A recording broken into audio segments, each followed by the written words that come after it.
This is the story of a man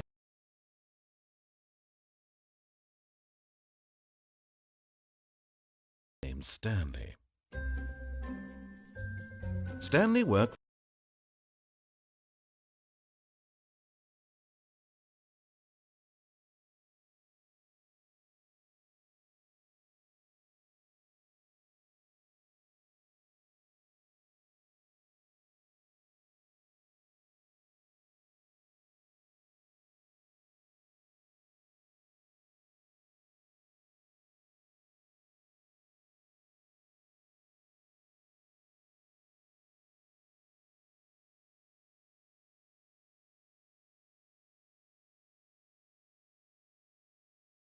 for a company in a big building where he was employee number 427.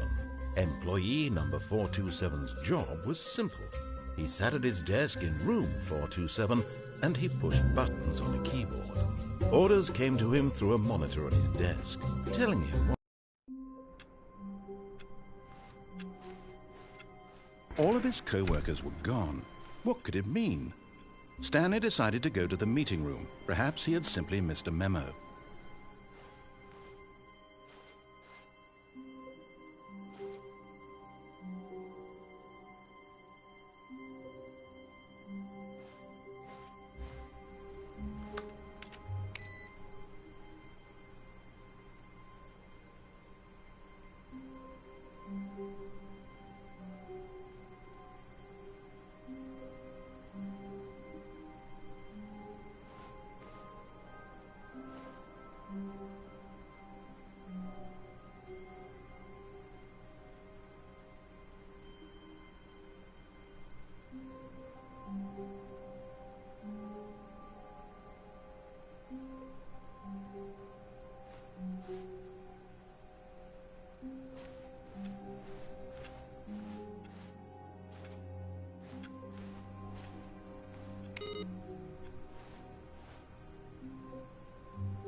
The confusion and the chaos all seemed to melt away as Stanley embraced the bucket.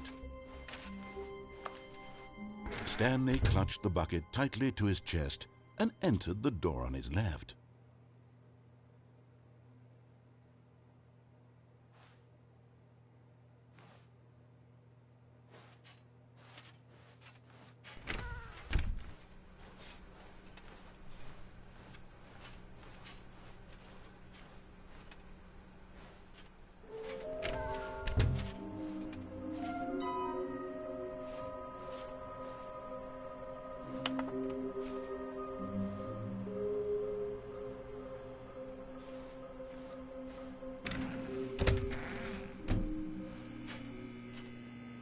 Oh, Stanley, can you feel it? The broom closet. It wants the bucket. You can feel that, can't you? The aura of jealousy, it's as clear as day. This broom closet believes it deserves the bucket. I can really feel it now. It's a bucket. It belongs in a broom closet. That's what the broom closet is trying to say here. It's supposed to go with the other cleaning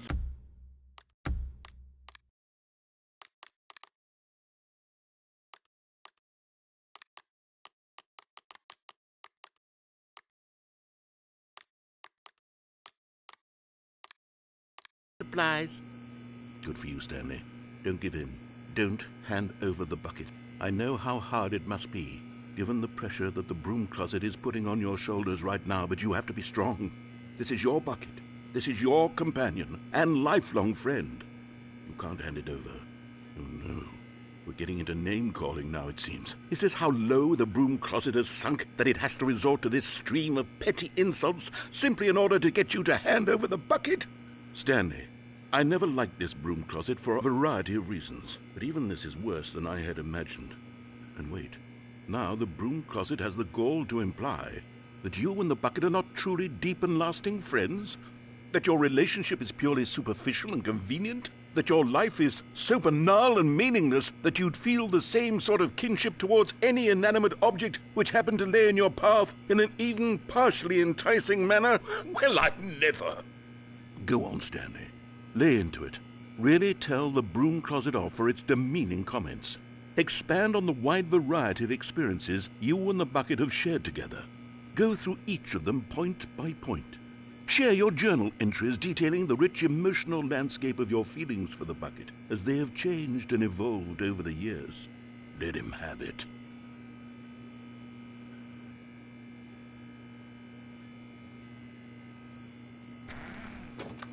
Okay, I've got you something which I think will help settle this debate once and for all. Here we go. There. Now it's settled. No more debate, no more discussion. Take a hike, broom closet, with all your meandering philosophical diatribes about the nature of cleaning supplies and their relationship to broom closets in the natural order of things.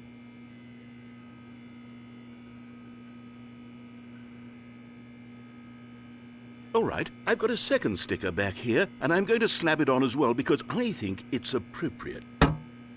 You see? I feel that it works because the sticker is also a bucket. That way, if you're ever unsure whether the thing you're holding is a bucket or not, you can look down at this sticker and say to yourself, "Ah, it's a bucket." There really is a wide variety of applications for this sticker.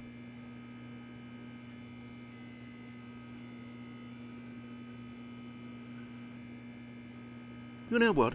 I could take the name-calling and the dismissal of your kinship with but now, the broom closet is just giving us the silent treatment, and to be honest, I'm sick of the pettiness on display. You can stay here all you like, but I've had it with this impetulant room of cleaning supplies, easily the most childish such room I've ever been in. I'll see you outside, and we can get on with the story about you and your bucket.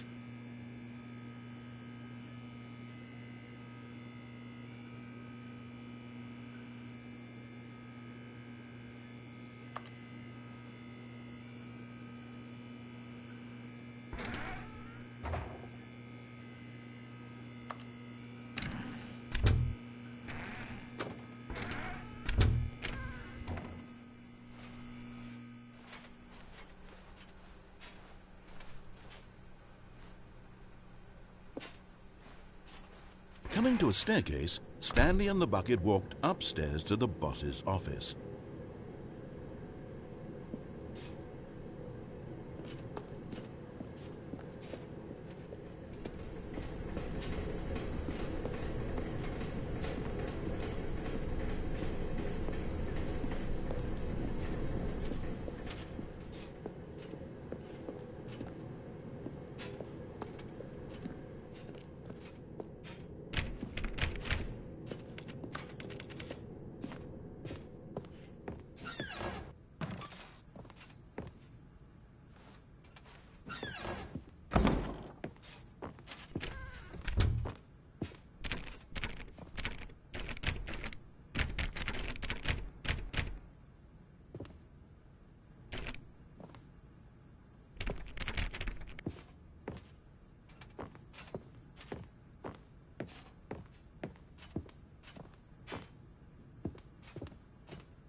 Stepping into his manager's office, Stanley was once again stunned to discover not an indication of any human life.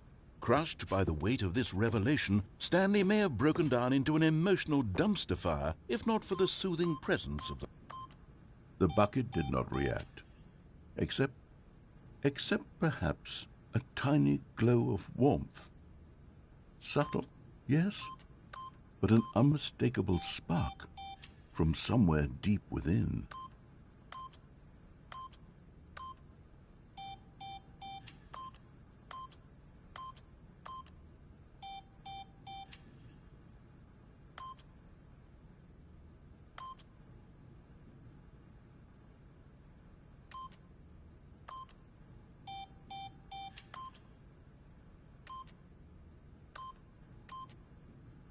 But Stanley guessed the correct code by sheer luck. Was it that the bucket knew all along? Was the bucket guiding him? Yes, this is certainly the most logical explanation.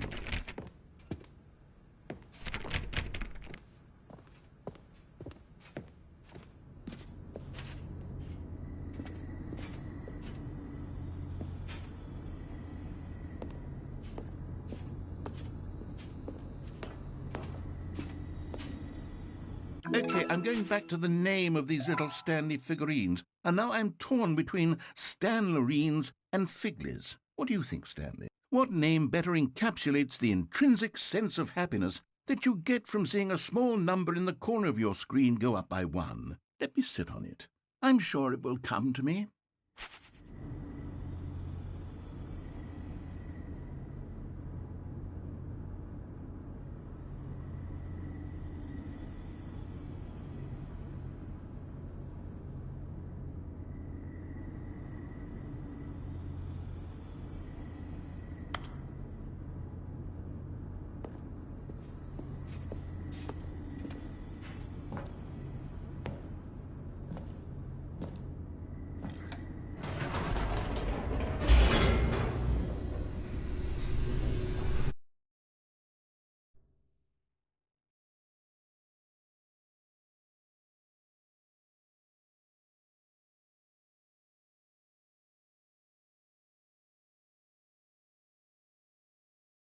The elevator raced downward, plummeting towards an unknown fate.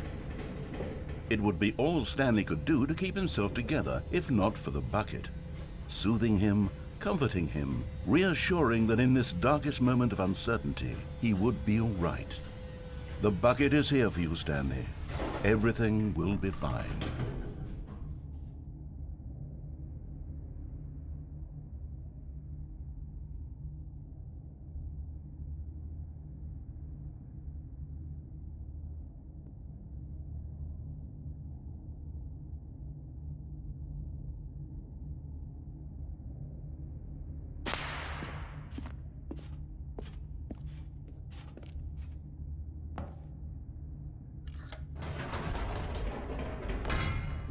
Wait, Stanley said to the bucket. Can we go back up?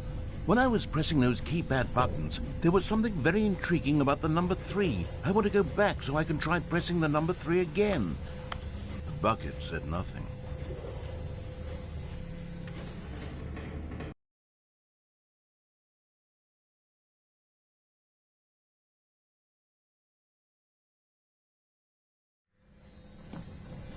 This was a shock to Stanley, who had always felt such a connection with the bucket.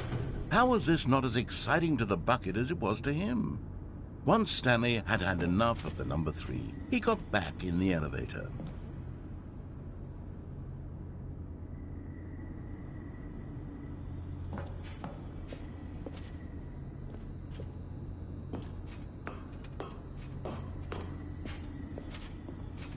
Here we are, said Stanley. Now I'm going to try out that number 3 button.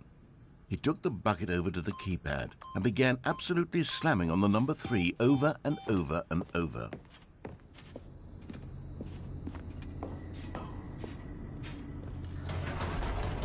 Perhaps the bucket had missed something.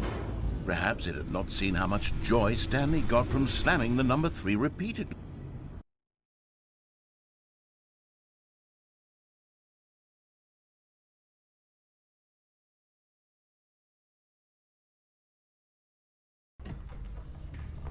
A hint of regret nagged in the back of Stanley's mind. Should he? Stanley and the bucket walked straight ahead through the large door that read, Mind Control Facility.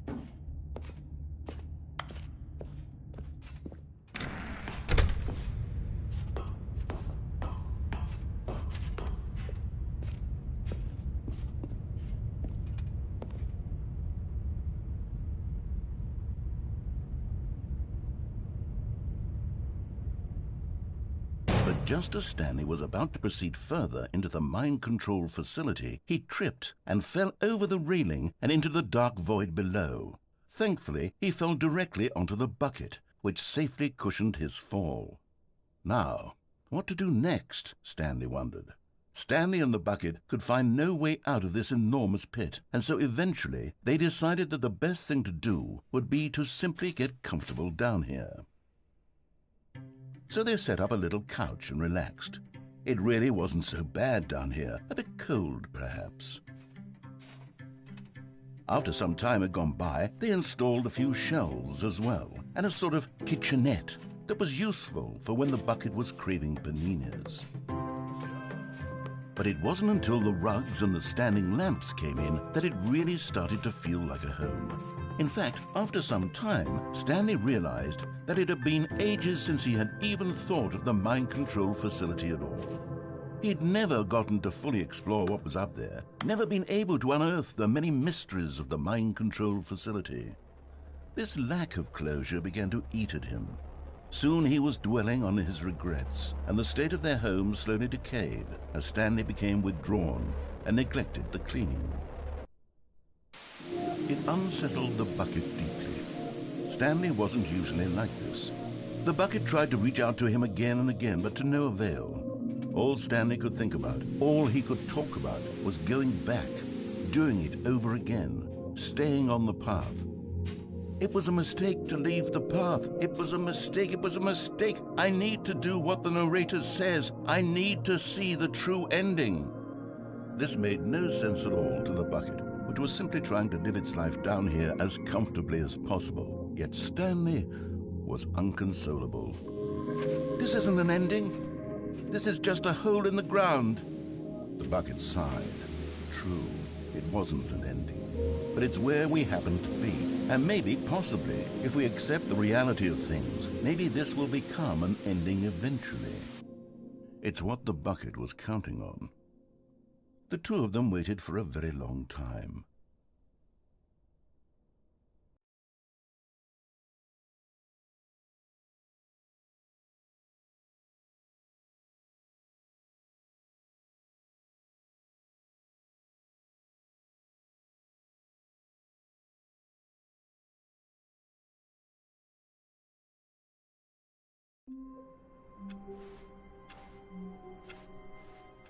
All of his co-workers were gone. What could it mean? Stanley decided to go to the meeting room. Perhaps he had simply missed a memo. Oh, please. Are you really just doing this for the trophy? Click a door 5 times? Is that all you think a trophy is worth? No. I can't just give these merits away for such little effort. A measly 5 clicks? Now, suppose you were to click the door 20 times. I would say that's the kind of effort that warrants recognition.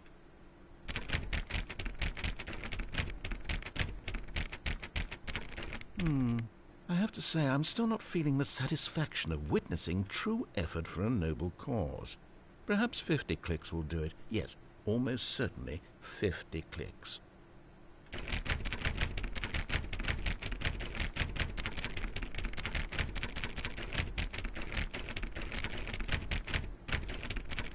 No, I'm still not feeling it. I want this trophy to have meant something. It has to be a true reward for valiant effort. I want to see some hustle, Stanley. I want to see commitment, a willingness to go all the way no matter the cost.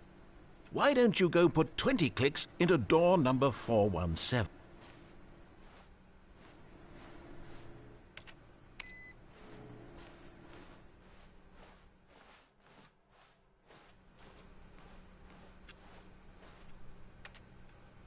Warmth spread through Stanley's arms. With the bucket in his arms again, he was home.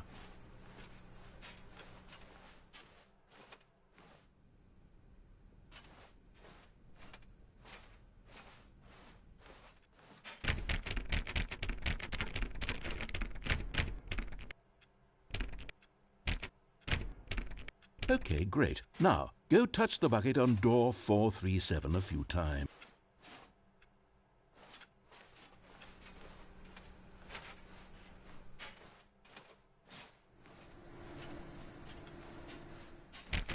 Yes, now we're getting somewhere. How about door 415? Give it some bucket love.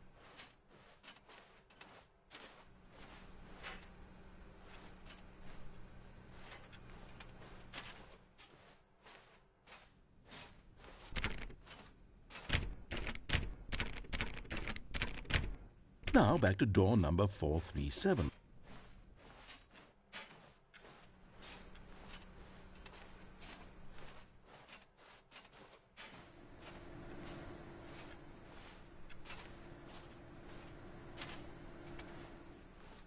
You know, I think the copy machine needs some attention. Why don't you rub the bucket on it a bit? All right, back to room 417. I'm really feeling it now. I think we're getting somewhere.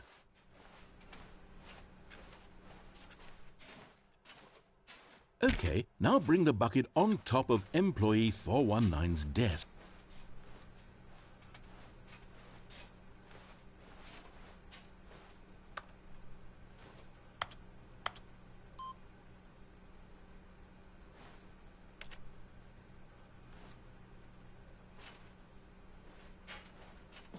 Yes, this is great. Now the bucket knows exactly what it's like to be employee 419. Now, let's introduce it to door 416.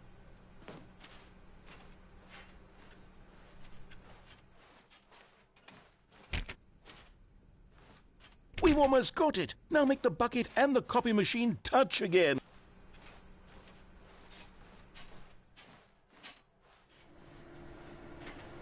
Finish it off, Stanley. 5 touches of the bucket on door 430. Yes! We did it! Wow! That felt amazing. You know, not all buckets will get this kind of experience.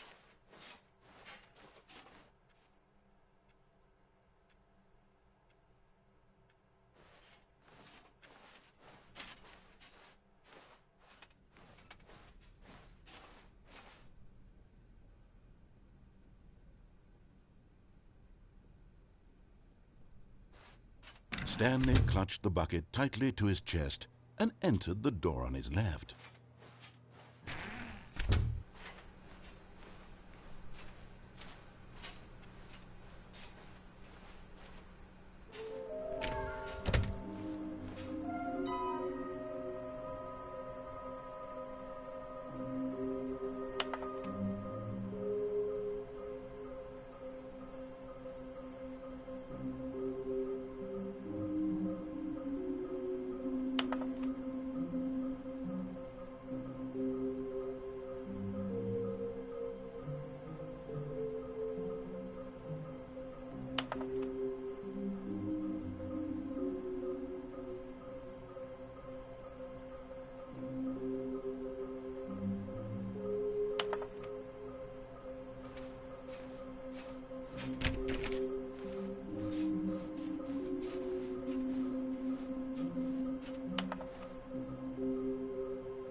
Coming to a staircase, Stanley and the bucket walked upstairs to the boss's office.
Stepping into his manager's office, Stanley was once again stunned to discover not an indication of any human life.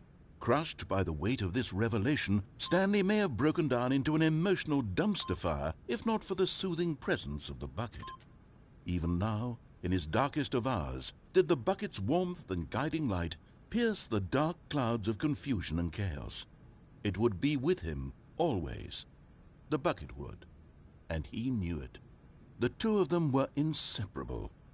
At this point, Stanley was so absorbed in the tender spiritual connection he shared with the bucket that he didn't notice the keypad behind the boss's desk. Nor in his bliss of simply being near the bucket did he have any notion that the PIN number for the keypad was 2845. But Stanley guessed the correct code by sheer luck. Was it that the bucket knew all along? Was the bucket guiding him? Yes, this is certainly the most logical explanation.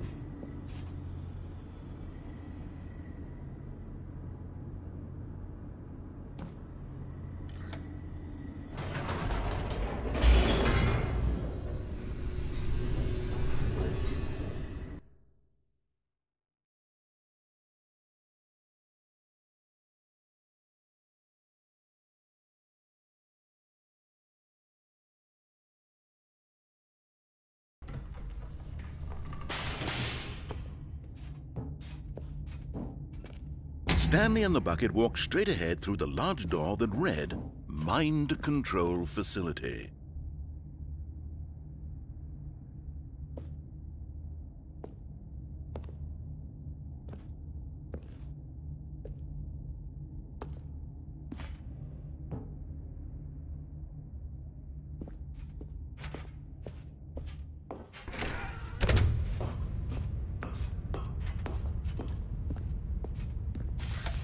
The lights rose on an enormous room packed with television screens.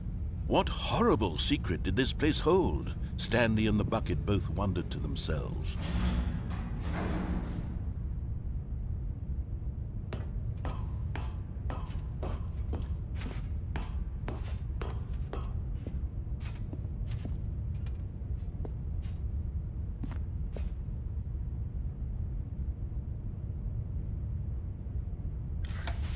The monitors jumped to life, and Stanley nearly dropped the bucket in shock. Everyone in the office was being videotaped, monitored like guinea pigs. The bucket had never seen anything like this, and it very nearly burst into tears as Stanley cradled it gently, reassuring it that everything would be fine.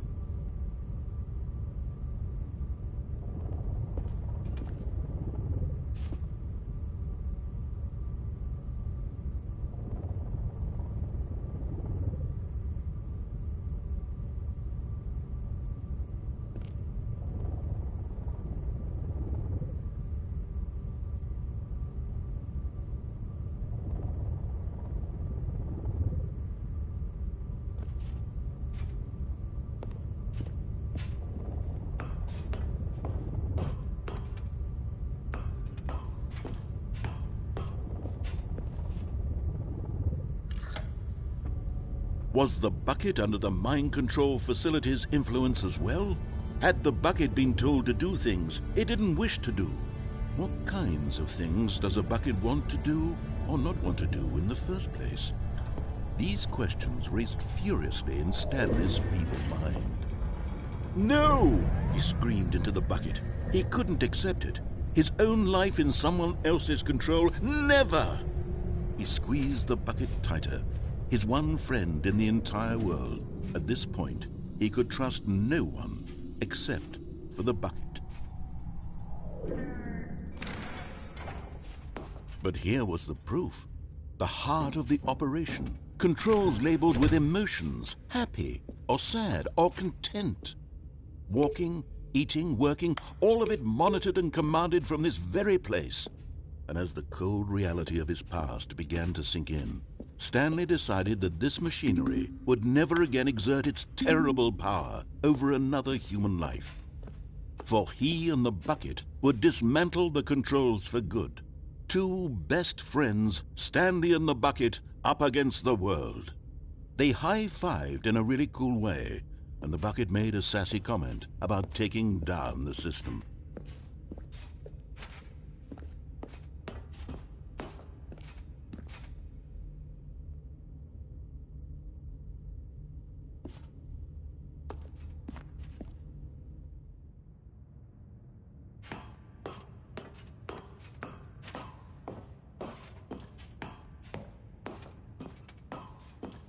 When at last they came to the source of the room's power, Stanley and the bucket knew it was their obligation to put an end to this horrible place and to everything it stood for.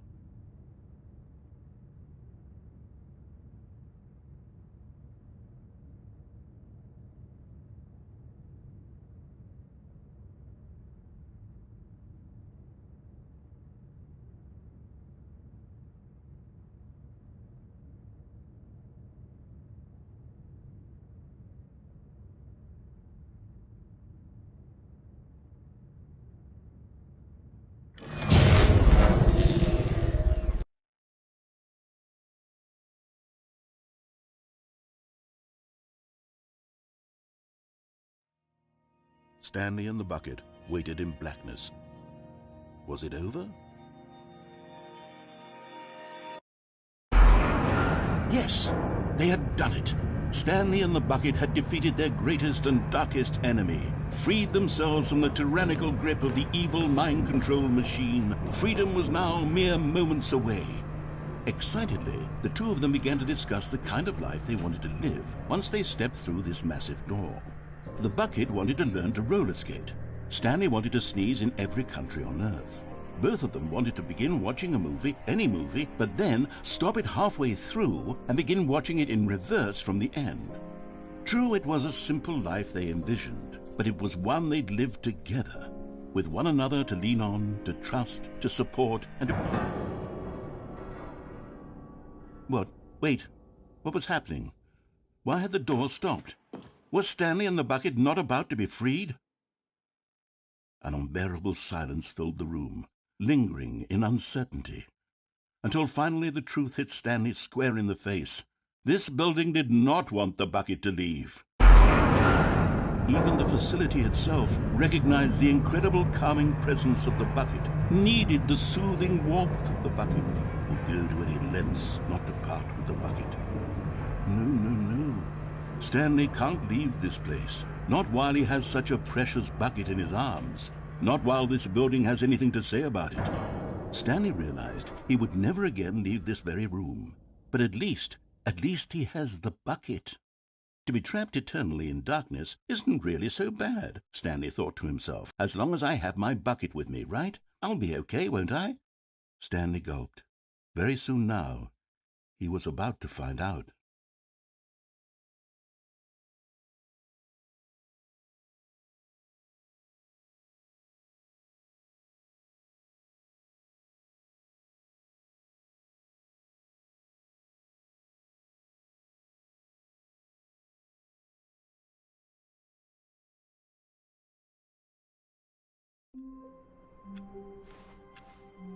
All of his co-workers were gone.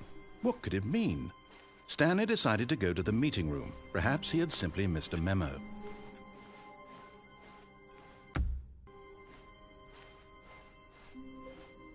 When Stanley came to a set of 2 open doors, he entered the door on his left.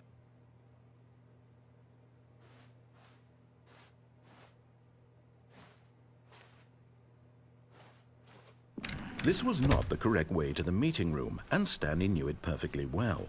Perhaps he wanted to stop by the employee lounge first, just to admire. Ah, yes, truly a room worth admiring. It had really been worth it, but eager to get back to business, Stanley took the first open door on his left.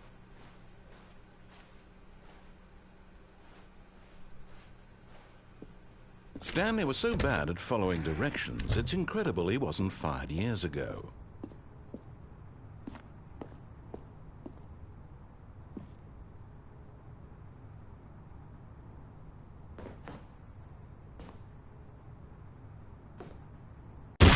But in his eagerness to prove that he is in control of the story and no one gets to tell him what...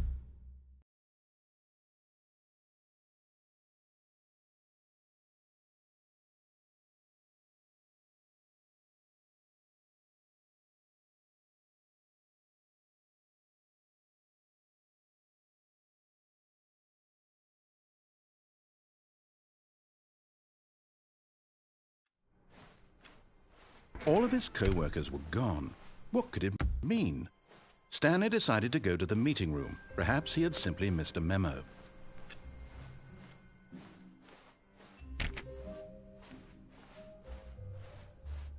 When Stanley came to a set of 2 open doors, this was not the correct way to the meeting room, and Stanley knew it perfectly well. Perhaps he wanted to stop by the employee lounge first, just to admire it. Wow, yes, this room. But eager to get back to business, Stanley took the first open door on his left.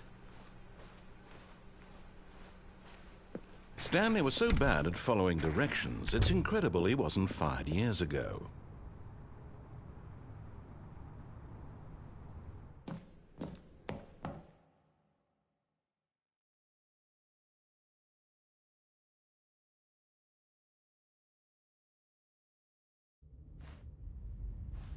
Stanley had now gotten himself so far off the beaten path that it seemed the office had begun so far off the beaten path that it seemed the office had begun so far off the beaten path that it seemed the office had begun so far off the beaten path that You didn't think I was actually just a recording, did you? What a silly and trite explanation that would be. All the back and forth between you and me, all the absurd adventures we've been through, and it all turns out I'm just a tape recording? It was all just in Stanley's head. I bet that's the kind of twist you think is revelatory. I bet each and every time you watch a movie where it turns out all to be in the main character's imagination, you must absolutely bolt off the couch in pure shock at the phenomenal and intricate storytelling. It must be so simple to be you. Life being an unending waterfall of surprises and delights. How much more exciting you must find the world than the rest of us do. Now I've become sad. Look what you've done to me. This is all your fault.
Hello.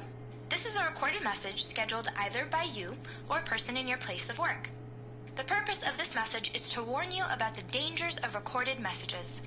If at any time you believe you are listening to a recorded message, please terminate it immediately and cease all flow of information from the recorded message into your perceptual sphere. Thank you, and have a pleasant day.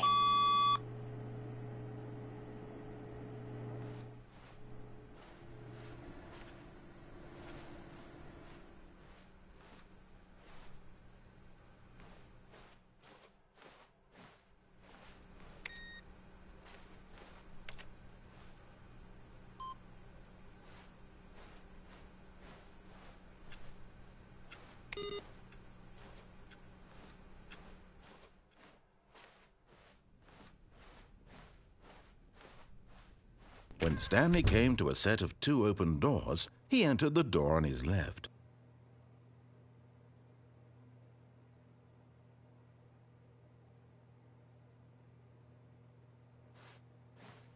This was not the correct way to the meeting room, and Stanley knew it perfectly well.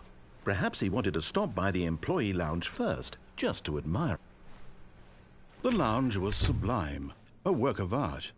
But eager to get back to business, Stanley took the first open door on his left.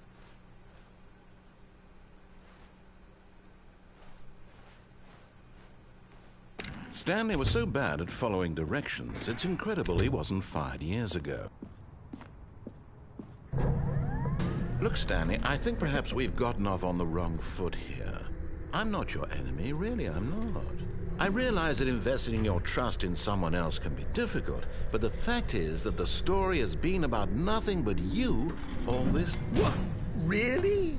I was in the middle of something. Do you have zero consideration for others? Are you that convinced that I want something bad to happen to you?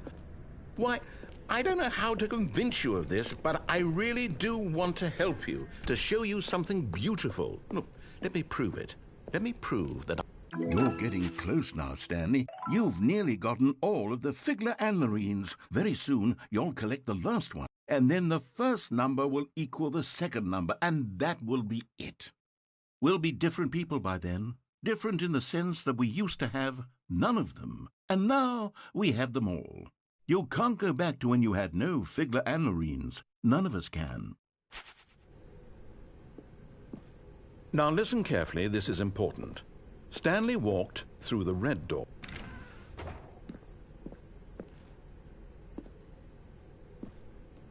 Aha, perhaps you misunderstood. Stanley walked through the red door. I still don't think we're communicating properly. Stanley walked through the red door. All right, fine, go ahead, Stanley. You want to know so badly what's out there? You want to find out what lies at the end of this road you've chosen? Well, don't let me stop you. You see, there's nothing here. I haven't even finished building this section of the map because you were never supposed to be here in the first place. Broken rooms, exposed developer textures. Is this what you had wanted? Was it worth ruining the entire story I had written out specifically for you? Do you not think I put a lot of time into that? Because I did. And in the end, it was all for nothing, because this is what you wanted to see. Help me here, Stanley. Help elucidate these strange and unknowable desires of yours. What would have made this game better? What did you want to see? Vehicles? Skill trees? Work with me. You've given me absolutely nothing so far. Tell you what, let me take a stab in the dark at a new design, and you can give me some feedback. There we go. A third option. This already feels leaps ahead of where we were before. Go ahead, Stanley. Take it for a spin.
Okay, I'm going to stop you there. Now, tell me about your experience with this new version. Would you say that the game benefited from allowing you more choices? Feel free to be honest. I'm looking for some real critical feedback here. Aha! You see, I knew I was onto something. Where do these flashes of inspiration come from? How did I know the game needed a third door? Well, it's instinct mostly, a calling in your gut. I really couldn't say where the idea came from, except that I felt it in my soul. You can't teach that, Stanley. Don't even try. Here, based on the data from your previous playthrough, I've compiled a new version. And to be perfectly candid, I think I've knocked it out of the park with this one. Let's take a look.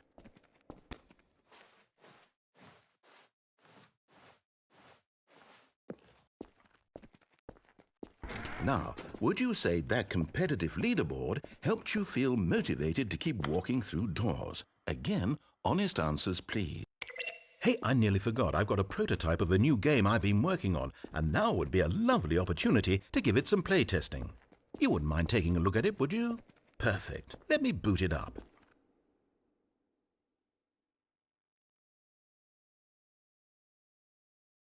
In this game, the baby crawls left towards danger.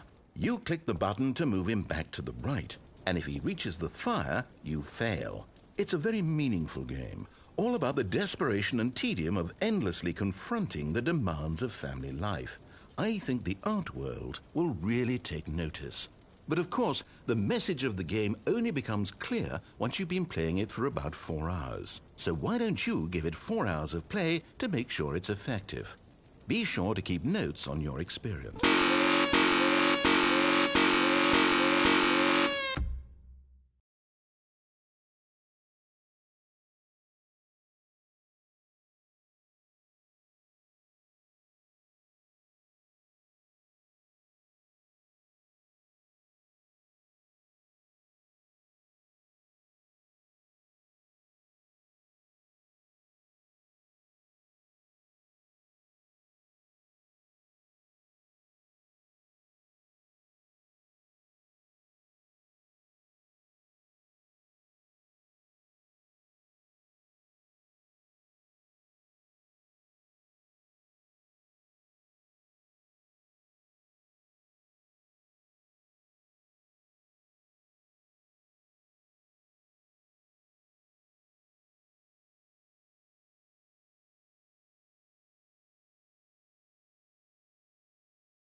You heartless bastard. Did you do it because you hate babies or purely to spite me?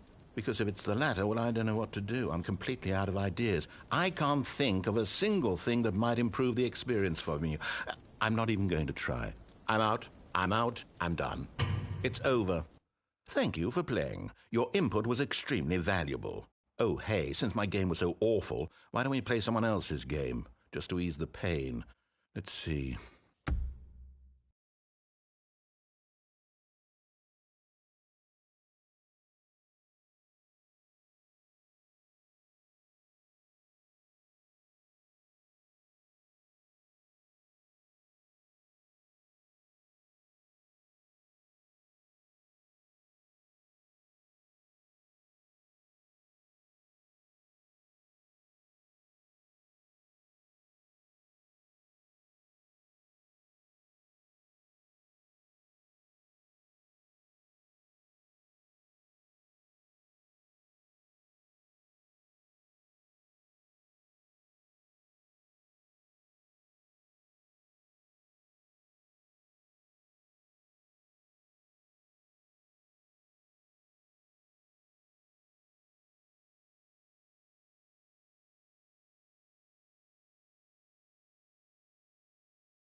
All of his co-workers were gone. What could it mean? Stanley decided to go to the meeting room. Perhaps he had simply missed a memo.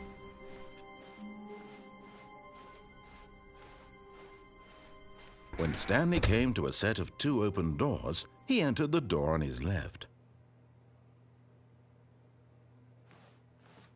This was not the correct way to the meeting room, and Stanley knew it perfectly well.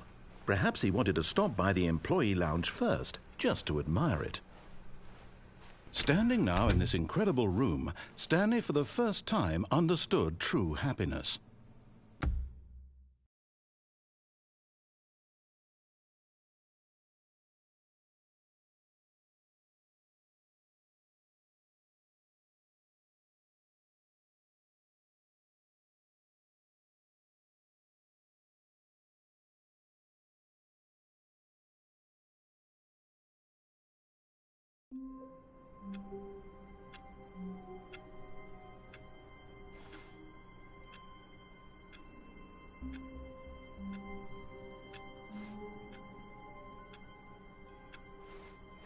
All of his co-workers were gone. What could it mean? Stanley decided to go to the meeting room. Perhaps he had simply missed a memo.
Stanley picked up the bucket and smiled. He'd never be alone again, not truly alone. Stanley clutched the bucket tightly to his chest and entered the... This was not the correct way to the meeting room, but Stanley had felt the bucket calling to him, telling him that the employee lounge was simply the place to be. And here it was. Had the bucket turned out to be correct? Was this better than the meeting room? Yes, Stanley thought to himself. Yes, perhaps it truly was. No, never mind. The bucket was wrong. Stanley took the door on his left to go back to the meeting room. No, said the bucket. don't go to the meeting room. Go somewhere else. The cargo lift, yes. Go there. Go to the cargo lift.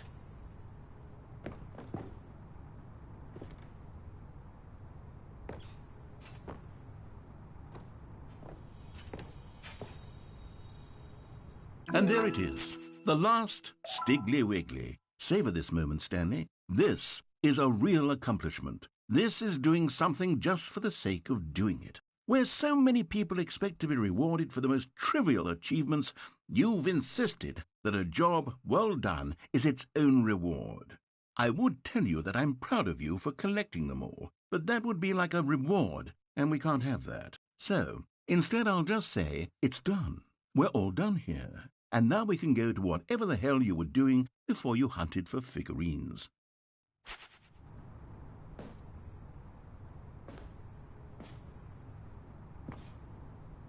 But Stanley feared that any path he walked might lead to the separation of himself and the bucket, his dearest friend. So he threw himself to his death, that they might die in one another's arms.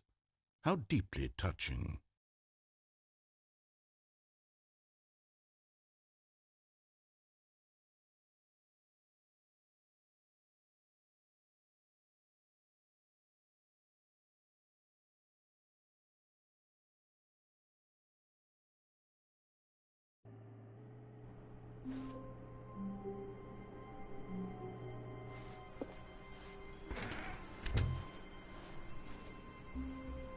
Stanley, I'm sorry, but I have to put a pause on things. It's those figurines, those figglers. I haven't stopped thinking about them since you nabbed every last one. Wasn't it just the most intrinsically fulfilling moment of your entire life? Didn't it fill you to the brim with inner richness? Yes, I know we're supposed to be telling a story, but won't you please indulge me with one more trip back to the memory zone? I would love nothing more than to revisit the figurines. Just one more time.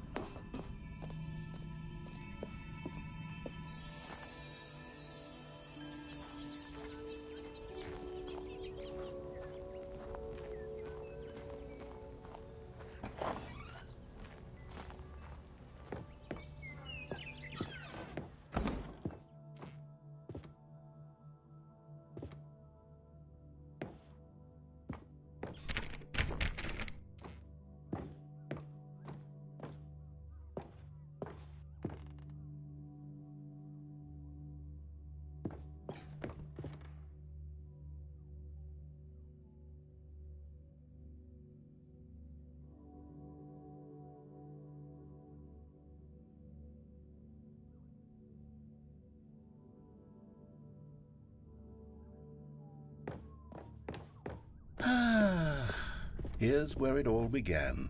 The first collectible. Back then, we had no idea of how many of them we'd find. Sure, it said 6 right there on the screen, but how could we know for certain? We were so innocent. We'll never be like that again, Stanley.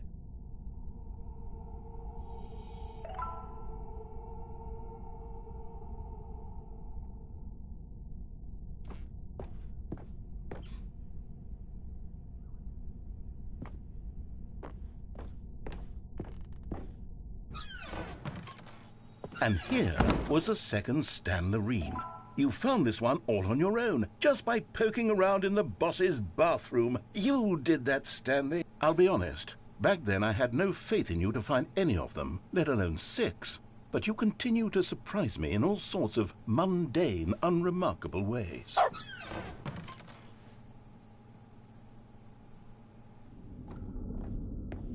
Okay, let's do a little quiz. Which of these rooms was the room you found your third mini Stan? Can you remember?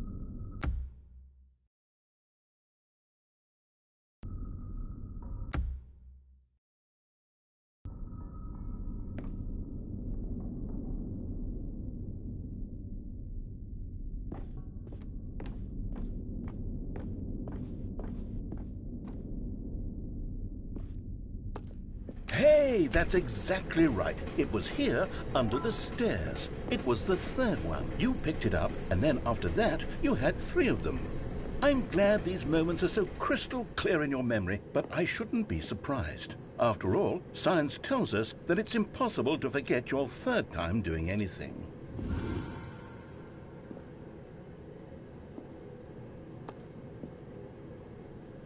Let's see, what came next? Oh yes, we found a Figley in this pink room. Oh well, I can't actually say I remember being in this room, but it's here in the memory zone, so it must have happened.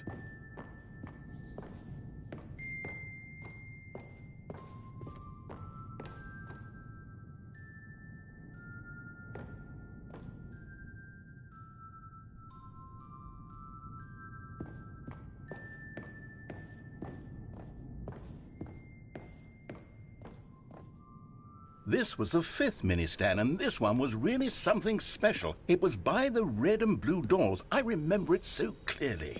In fact, because this one is particularly special to me, I made a little video to commemorate the occasion. Enjoy.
Takes you back, doesn't it? I spent a lot of time making that video, but it was 8 minutes I wouldn't have spent on anything else.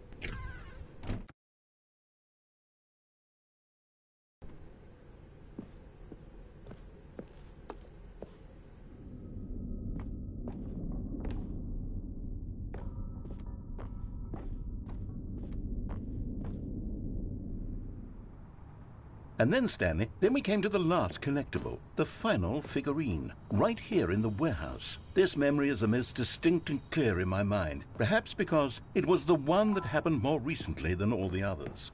Who can truly say how the mind works? All I know is that this is the moment where you picked up a Figly and I thought to myself, yes, that's all of them. They're all collected.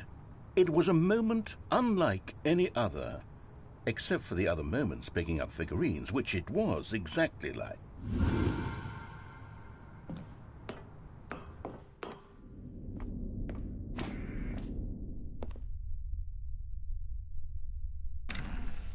And then there was no more, because we've caught up to the present moment. Nothing left to do but move onward into the future. Goodbye, Memory Zone.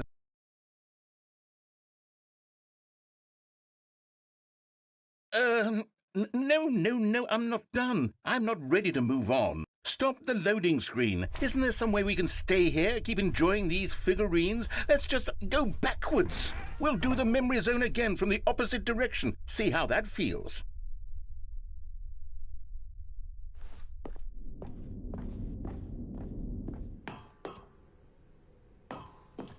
Okay, yes, this spot in the warehouse. I remember this. I must say, of all the figurines we looked at in our initial tour of the memory zone, this one is the most distinct and clear in my mind. Let's keep going. I want more.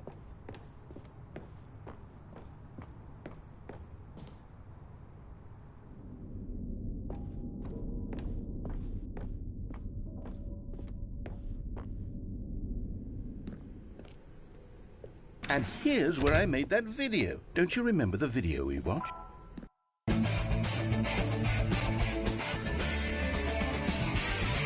Yes, I love that video.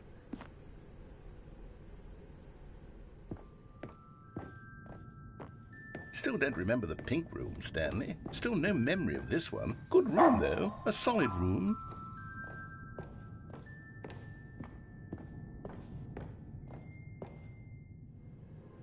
These really were a treat to hunt down. You know, if there had been any kind of reward for finding all of these, it really would have muted the intrinsic joy of collecting them. I'm very glad we resisted the temptation.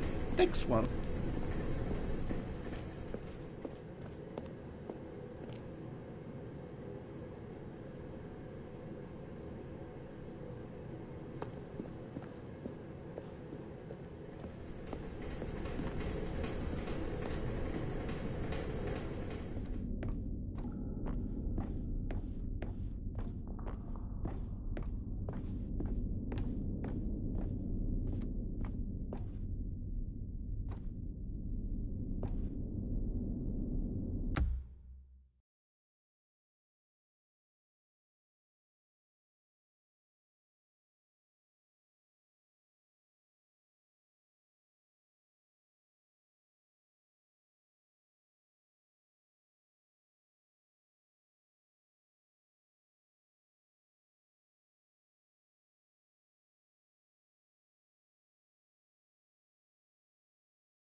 This was our second Figley. Don't you remember? Yes, I remember it too. The past is truly a wonderful thing. Why does anyone ever choose to leave it?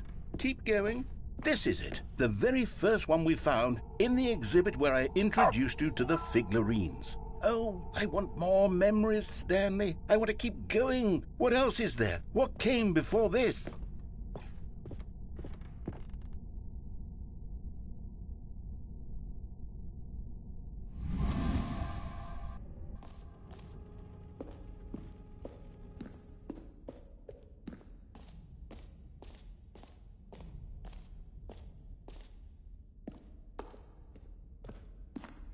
Look, it's the terrible new content that we were originally sold on. I remember hating it back then, but time does put a rosy filter on everything. In fact, I dare say I'm actually quite fond of it now. Look how much fun the past is. I want more. More memories.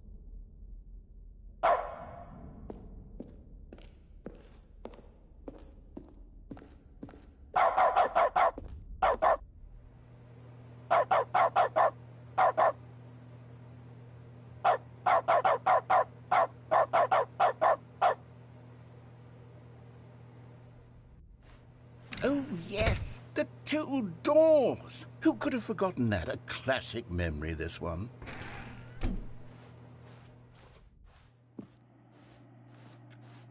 And before everything else, there was your office.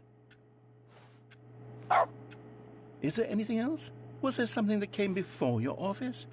There's something I feel I can remember. I can remember. Yes, I'm remembering something now. I remember before this whole story got started. Back then I was different. I used to make big decisions. I was passionate. I was skeptical. I weighed each decision with profound thoughtfulness. And then somewhere along the way, I stopped making decisions. I became lazy, and I came up with a character named Stanley to do my thinking for me. He would make the decisions. He would decide which way to go. I would cheer him on as he collected figurines for no reason. Why did I invent Stanley? Was I lonely? Yes, perhaps that's it. Perhaps I needed to imagine I had companionship. And Stanley really did make for a wonderful companion, even if he was a fiction. But I suppose it's grown old. I want to think for myself again. I want to go back to how it used to be. Yes, I can be on my own again. I can do it. I'll be stronger this time. I'll take care of myself. I don't need Stanley anymore. Oh, but he truly was so much fun to play with. You know what?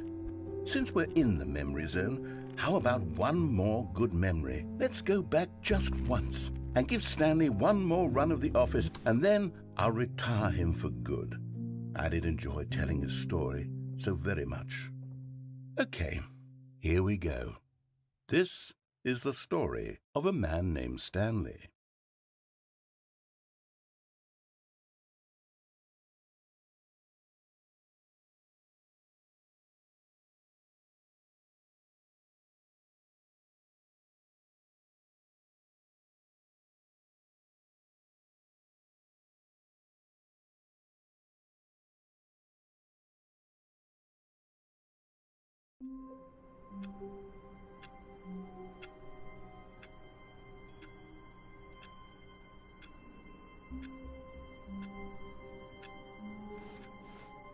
My God, the bumpscosity in here is absolutely overwhelming. 1,000? You people have got to be nuts. How can you stand this much bumpscosity?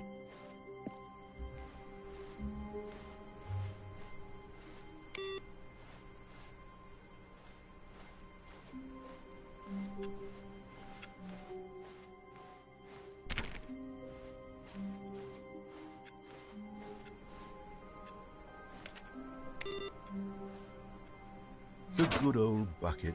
Just Stanley and the bucket, off on another thrilling adventure together. Stanley clutched the bucket tightly to his chest and entered the door on his left.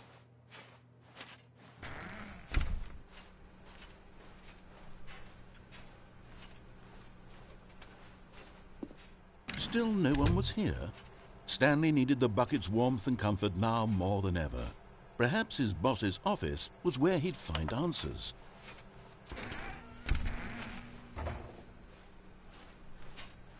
Coming to a staircase, Stanley and the bucket walked upstairs to the boss's office.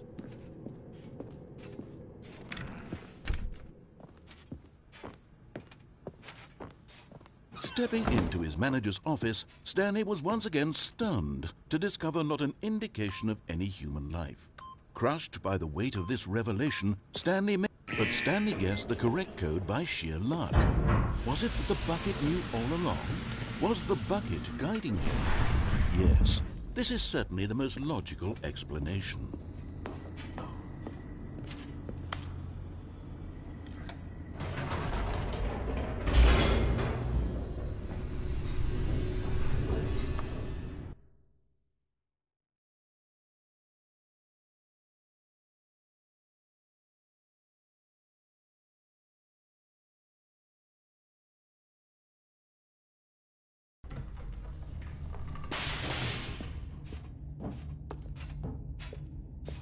Stanley and the bucket walked straight ahead through the large door that read, Mind Control Facility.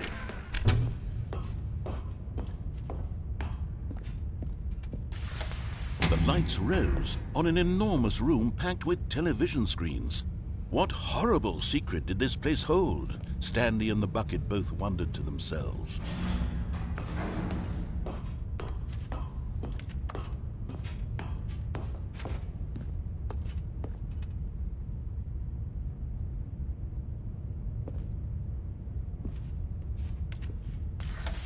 The monitors jumped to life, and Stanley nearly dropped the bucket in shock. Everyone in the office was being videotaped, monitored like guinea pigs. The bucket had never seen anything like this, and it very nearly burst into tears as Stanley cradled it gently, reassuring it that everything would be fine. Was the bucket under the mind control facility's influence as well?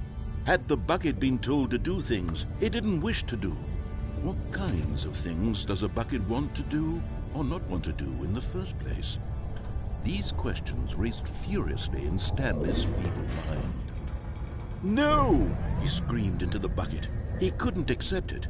His own life in someone else's control, never! He squeezed the bucket tighter, his one friend in the entire world. At this point, he could trust no one except for the bucket. But here was the proof. The heart of the operation. Controls labeled with emotions, happy or sad or content. Walking, eating, working, all of it monitored and commanded from this very place.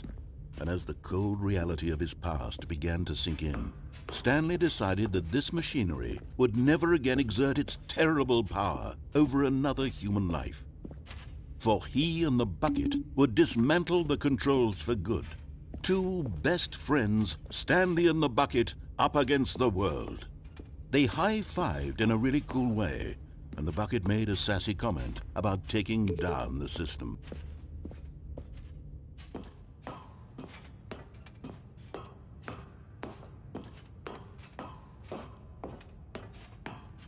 When at last they came to the source of the room's power, Stanley and the bucket knew it was their obligation to put an end to this horrible place and to everything.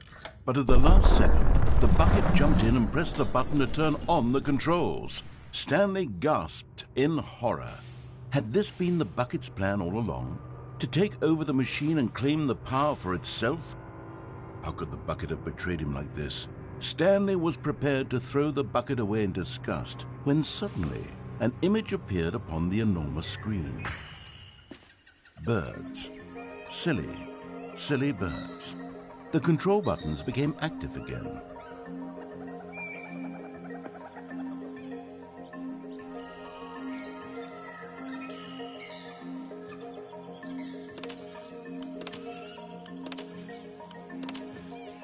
Stanley flipped through one video of silly birds after another, and then it dawned on him. This wasn't a mind control facility at all. It was a facility for monitoring and surveilling silly birds all over the world. The mind controls were only a facade to disguise its true intentions. Had the bucket known this all along? Stanley marveled at the metal genius in his hands, the one who had pointed him towards this incredible discovery. Stanley and the bucket never found freedom because they spent the rest of their lives here in this place, flipping through live streams of the silliest birds imaginable. Of all the possible paths his life could have taken, this one was surely the best. And Stanley was happy.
All of his co-workers were gone. What could it mean? Stanley decided to go to the meeting room. Perhaps he had simply missed a memo.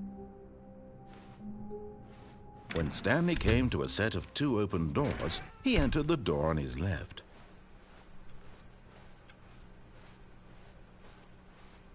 Yet there was